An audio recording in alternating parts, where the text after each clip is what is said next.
Halo teman-teman pioner, bertemu lagi kita hari ini. Semoga teman-teman semua tetap dalam keadaan sehat dan juga aman terkendali. Sebelum kita mulai videonya, jangan lupa teman-teman semua untuk like, komen, share, dan juga subscribe video saya ini. Judul kita hari ini, masa tenggang diperlukan untuk menyiapkan jaringan untuk jaringan terbuka. Oke, jadi inilah judul kita hari ini. Judul yang akan kita bahas, yang pastinya judul ini sangat seru, sangat menarik, dan juga sangat penting sekali untuk kita ambil informasinya. Maka sangat sayang sekali kalau sampai terlewatkan. Maka silahkan disimak dan juga tonton video ini dari awal sampai akhir. Oke, kita langsung aja pada informasinya. Oke, saya bacakan. Secara logika, dengan pencapaian 13 juta akun lulus KYC, maka bisa dilakukan 13 juta migrasi dompet. Tapi hal tersebut tidak dilakukan Core Team. Core Team memigrasi dompet atas beberapa faktor. Yang pertama, pemerataan wilayah agar open mainnet terlaksana dengan adil bagi setiap negara. Yang kedua, tingkat resiko pasar gelap yang rendah di suatu wilayah.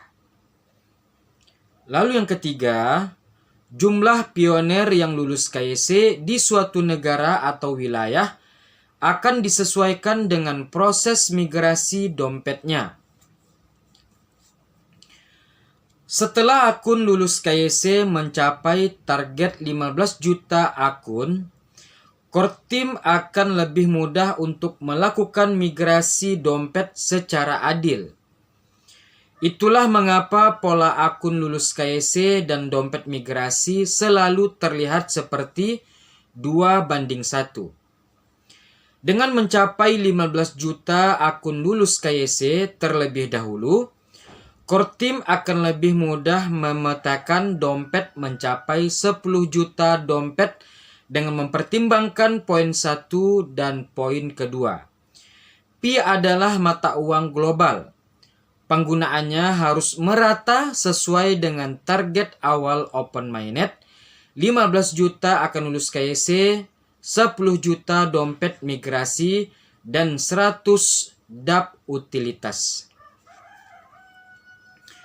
Jangan lupa di akhir tahun 2024, jumlah pioner akan bertambah menjadi sekitar 65 juta sampai 70 juta pioner. Hanya 15 juta akun yang berkesempatan lulus KYC dan 10 juta dompet migrasi untuk memulai open mainnet. Akan ada sekitar 50 juta sampai 55 juta pioner yang belum berkesempatan mendapatkan undangan KYC. Pembatasan sengaja diberlakukan demi keseimbangan dan kesuksesan awal open mainnet.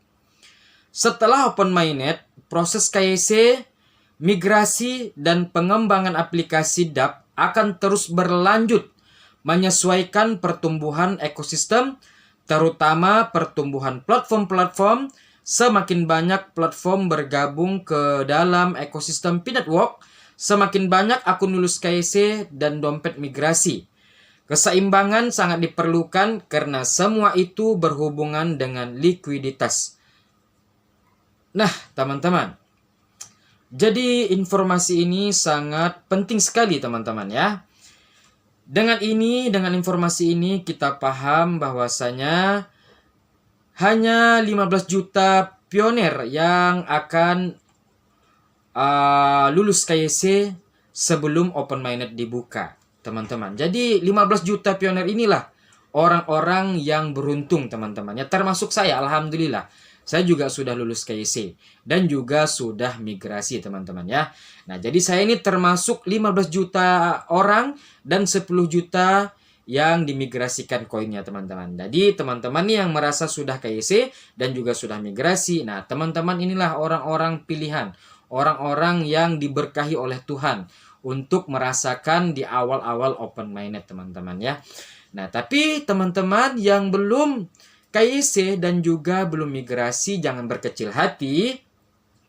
Karena ini akan terus tetap berlanjut teman-teman ya. KYC akan tetap berlanjut sampai open minded.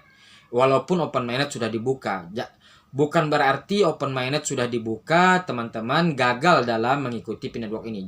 Enggak gagal teman-temannya. Tapi teman-teman bisa melakukan KYC dan migrasi setelah open minded dibuka.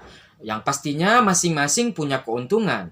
Ya mungkin teman-teman yang terlambat KYC dan migrasinya, ya mungkin nanti teman-teman justru merasakan koin Pi yang harganya semakin meningkat kan seperti itu. Jadi teman-teman nggak buru-buru menghabiskan koin gitu loh. Jadi mungkin pertimbangan core team ini sangat diperhitungkan sekali oleh core team dan juga Nicholas pastinya ya.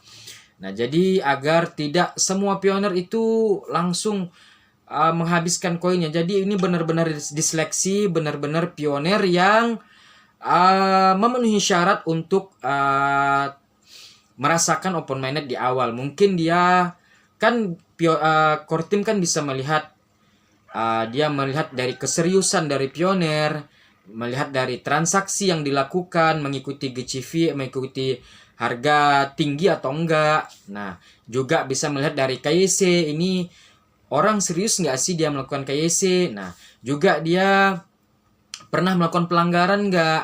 Dia pernah menjual koin di harga rendah nggak? Nah, jadi kalau seandainya dia belum pernah melakukan pelanggaran-pelanggaran, bisa diartikan ini betul-betul pioner ini betul-betul serius. Dia mengikuti instruksi dari core team. Nah, jadi ini semuanya dipertimbangkan agar P-Network itu berjalan panjang, umurnya berjalan panjang lama teman-teman ya. Nah, seperti itu. Dan kalau seandainya semua pioner itu diluluskan KYC dan diluluskan migrasi, nah ini sangat berat sekali, ini sangat berisiko sekali. Mungkin banyak dari pioner yang akan menghabiskan koinnya secara dalam waktu dekat teman-teman. Nah itu sangat merugikan P-Network juga pastinya ya. Nah ini pandangan penilaian suatu negara, penilaian pemimpin negara terhadap P-Network, koin P-Network ini sangat rendah nantinya. Maka nilai untuk P-Network ini akan sangat rendah. Nah, jadi strategi ini diambil oleh Citi dan Nicholas ya untuk kesempurnaan P-Network juga, untuk kesempurnaan proyek P-Network juga. Jadi ya saya rasa ini adalah keputusan yang tepat untuk diambil oleh seorang Nicholas Kokalis dan juga core team. Jadi dia sangat hebat lah untuk memperhitungkan untuk kesuksesan P-Network ini teman-teman ya. Oke, ini juga ada informasi tambahan ini. Nah, jadi ini informasinya yaitu terkini migrasi JOS dan tak ada jual beli. Jadi ya migrasi lagi-lagi berlanjut teman-teman ya. Dan ini juga ada teman-teman tentang KYC.